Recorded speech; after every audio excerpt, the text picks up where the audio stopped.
We had a major issue on the production line earlier this week, so the entire development package for this weekend has failed. Check your workstation for the details.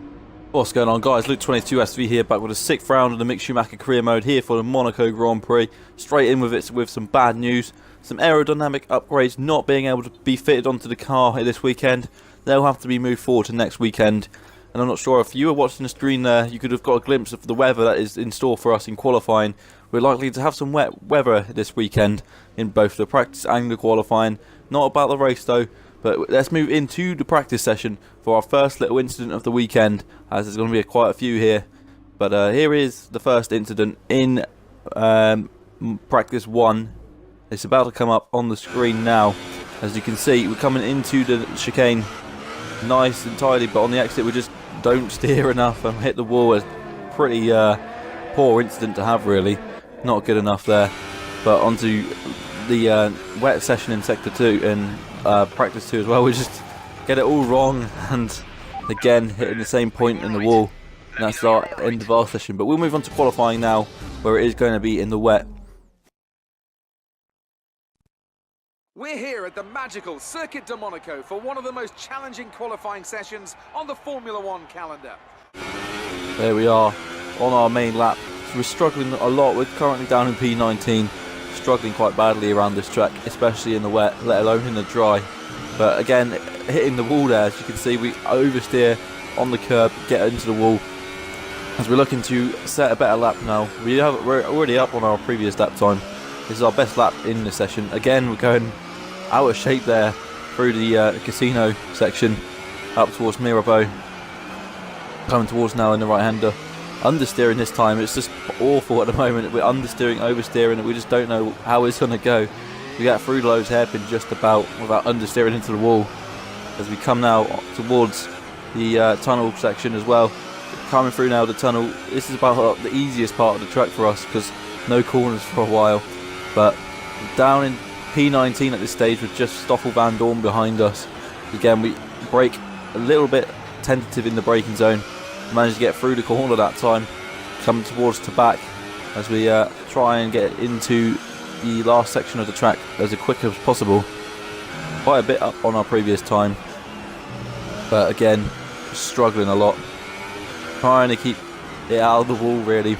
That's the problem at the moment. We're just trying to keep it out of the wall rather than try and set a fast lap, and that's costing us a lot, really, because we're just not confident at the moment. Need a lot more upgrades to get confident in this car. And we cross the line and it's P16, and that's going to be the best lap of our session.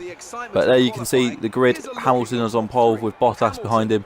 Ricciardo third, doing very well for Red Bull, with Vettel fifth. Both the Renaults doing quite well. Verstappen doing well. It's quite realistic for how Verstappen is in Monaco. But we ended the session in P19 just ahead of Stoffel Van Dorn behind Ocon, and the Williams is doing quite well at this track. So that is a sign of things to come in the race. Let's move on to the race now.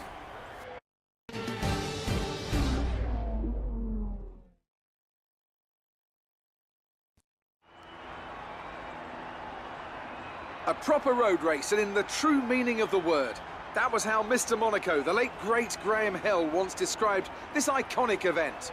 The cars we drive have come a long way in the intervening half-century, but still we race on those same public roads beside the Mediterranean Sea.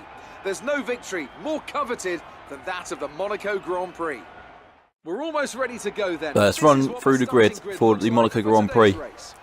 We've got Lewis Hamilton on pole in the Mercedes team with Bottas alongside of him.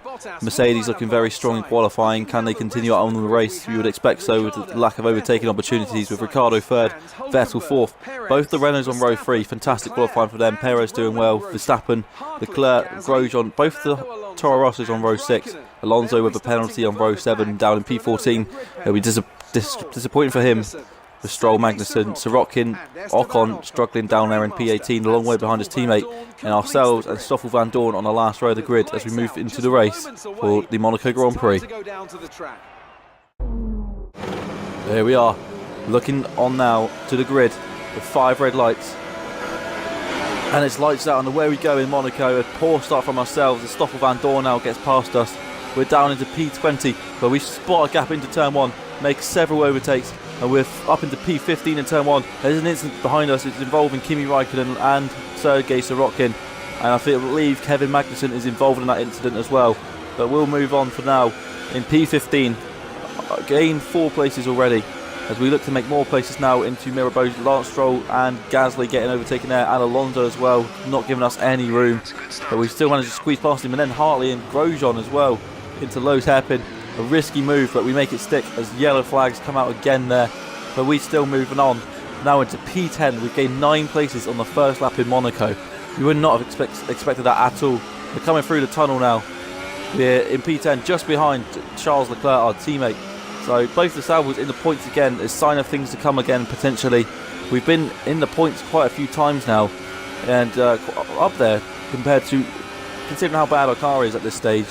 We've managed to actually get a few points to come around now the swimming pool section, onto the last corner into the Rascasse, and here we are into the last corner as well. As we come around the final corner, and Lewis Hamilton does lead the way, and as you can see, there's yellow flags, and that looks to be one of the cars out of the race. That is indeed Kimi Raikkonen, that is out of the race at the end of lap 1. So we'll see what happens from the replay here, as both the Mercedes are on the front row. They get well, and you can see both the Renault gets in front almost of Ricciardo. Here we are going into turn 1, going nice and cleanly to get past both the Williams and the Ferrari, and you see Raikkonen just went into the first corner. I don't know what happened there, into Sanderbot. But we come up to turn 3, nice and smooth, just behind the train of Lance Stroll and everyone else in front of him. But as everyone, just Constantine is up on lap 1, and it's easy to make overtakes actually on here. As you can see, we're making several overtakes going into Lowe's hairpin, getting past Roman Grosjean, and yellow flags are probably because everyone's going so slowly through there. But as you can see, we're coming now onto the tunnel section of this lap. Nice lap, and here is Raikkonen's incident. He just goes into turn 1, it just hits the corner. Lance Stroll gets caught up in it. Sergei Sorokin, I should say, gets caught up in that. Van Dorn manages to get through. I believe Kevin Magnussen in trouble there as well. And as you can see, Raikkonen ends up retiring at the end of lap 1. He must have had a lot of damage to his car because he just he was not able to make it round. But coming on to lap 3, Romain Grosjean looking to get past us. We're really struggling on these hyper soft tyres because the tyre wear around here is just mental. Well, I should say the tyre temperatures are just mental for the softer tyres. It's very hard to keep the tyres in temperature, especially when you've got a pad and getting hit in the wall, just not being able to drive smoothly, just because how hard it is to drive on these tyres. The hyper soft tyres really struggling for us. But Romain Grosjean looking to make a move going into turn 1. We're looking to keep hold of P10, but again, it's a little bit of a familiar feeling to Spain. We've got a train of cars behind us, but for this reason, it's a different reason this time. We simply just lack in pace. We're lacking those tyres. As you can see, it goes all the way back to Ocon and Van Dorn even, at the back of the grid there. As we can see, we've got Grosjean behind us. It looks like Brendan Hartley and Alonso coming towards the next corner. We've got Grosjean all over our engine as we come into Lowe's hairpin. Not an overtaking opportunity unless you're me on lap 1. But as you can see, Van Dorn's behind us. Magnussen now closing in on the group of cars. But a Schumacher train here it is around Monaco. Just like there was a trolley train several years ago around Singapore. But Grosjean now looking to make a move into the chicane. We're keeping it in front of him, using the inside line, not giving him an opportunity, and managed to keep ahead as we come in towards the back. Grosjean following by Brendan Hartley and Alonso and Gasly. We're still running wide. It's because we just haven't got the tyres. We've got it not in the temperature zone that we want, and it's just not going to be made any easier by changing our driving style, because we've got to keep these cars behind us. And because of how difficult it is to keep the tyres in temperature around here, it's just so difficult for us to keep ahead of the cars. And obviously, like, the AI don't suffer from these problems either, so we're just trying our best to keep ahead, keep in the points, doing everything we can to keep it out of the wall as well. Grosjean now just behind us. It's so, the only good thing is there's no opportunities to really overtake down here unless you're brave enough to go out of the tunnel and into the chicane and make an overtake there, or even turn 1 if you're feeling brave enough as well. But they're not really overtaking opportunities unless you've got a perfect opportunity. Lowe's hairpin as well is a sort of overtaking opportunity, but with the wider cars nowadays, you don't really see that happening often or at all. But again, coming through the tunnel again, Grosjean looking to make an overtake This time he looks to the inside, looks back to the outside, but we're comfortable on the inside. We don't think we're going to let anyone past if we stay to the inside, and we do try and keep to the inside. Again, keeping our lead ahead of Grosjean. And it's looking okay at this stage. We're keeping P10. We're falling massively back from Charles Leclerc and everyone else in front of him, but we're not really too worried about that as we come now towards the last corner, and we are going to continue around again as everyone else continues around. Going on to lap 6 now of this race. Grosjean now looking to make an overtake into turn 1. He looks really close to us now. He pulls to the outside, but we managed to keep ahead again. Grosjean really desperate to get into the points for the Haas team. Haas in a really big battle with Force India and Renault at this stage of the season, as you'd expect in real life, with the way they actual are in a pecking order of real life. Haas, Renault and Force India all being around 4th, 5th and 6th spot. But again, ourselves this is doing our teammate a world of favours as well, because Charles Leclerc has not got the fastest car as well, but he's in the points and he'll be able to make a huge gap over the likes of the Toro Rossos and the Haas's and the McLarens as well. We've also got a slightly better car than us, or should I say not the Toro Rossos, because we've actually overtaken them. But again, a slight cut in the corner there, but that is simply because of the tyres and the way they're handling. But the Haas now is behind us, looking to make a move, but it's just not going to happen for him at this stage. We're keeping our gap nice and smooth, but it's just the tyres are really struggling with, and we decide to box as Grosjean carries on, I should say, and it looks like we've got a nice gap in the pit lane as one of the Toro Rossos comes in, and one of the Haas's as well I think comes in, or might be the Williams as well. But we are at the end of the pit lane, which is what I do like. Stoffel Van Dorn pitting as well. We're at the end of the pit lane, so we don't have to put up too much traffic necessarily, and we managed to keep our spot as we come out the pits nice and clean.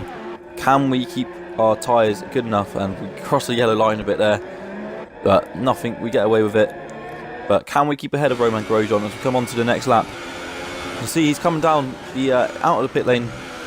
We come around turn 1, Grosjean gets ahead of us, but we've got slipstream, we've got much better exit, we've got warmer tyres. Can we sneak back ahead of Grosjean? Yes, we can. A risky move into the casino, but we managed to get ahead of him, and that's back us back into P10 in this race. Grosjean must be furious. He must have thought, yes, we're ahead of that train, that bus, but no, he's still behind us despite getting ahead of us initially, and we're back into P10 and in the points. So 3 points at the moment for Sauber. It's looking really good for us in this race. On lap 8, we've got 12 laps to go, as we've got no opportunity to get ahead really, unless there's incidents ahead of us. But P10 at the moment, it's looking quite good for Sauber. 3 points, but Haas, they would really like to get some points as well, as would the Toro Rosso and McLaren team, as they need points to keep ahead of us, get more points, get more prizes at the end of the season. But P10 at the moment, from P19 on the grid as well, we can be exceptionally happy with that. So we have no complaints to make at this stage. Even if we do finish outside of the points, we'll be quite happy, I'm guessing. But we want to be with our teammate who's up in P9. He had such a good qualifying compared to us, and that seems to be a theme of something that's happening so far at this career mode. Leclerc has one great weekend, we have a good weekend. The next weekend doesn't seem to be 2 good weekends. Is what we need to try and put into practice now. We need to make a good weekend for both the Sauber drivers, but it just hasn't happened yet. But we're only 6 races into the season, well only 5 really, but this is the 6th one. We're trying to put it into practice in this race, but can we do that now with Romain Grosjean behind us, looking to make it a move again into the swimming pool section chicane. Grosjean not getting past, he's not close enough, but there's yellow flags in front of us now. Sergio Perez looks to be out of this race, and indeed he is out of this race, so we are going to gain some points. So even better for us, we're going to be gaining 6 points now at this stage, almost oversteering and putting ourselves out of the race there, thanks to that curb giving us problems again. You can see Sergio Perez has pulled off to the side of the track there as we move into P9, so that's gained us a hell of a lot more points there. Leclerc's now getting 4 points, we're now getting 2 points, 6 points for the Sauber team.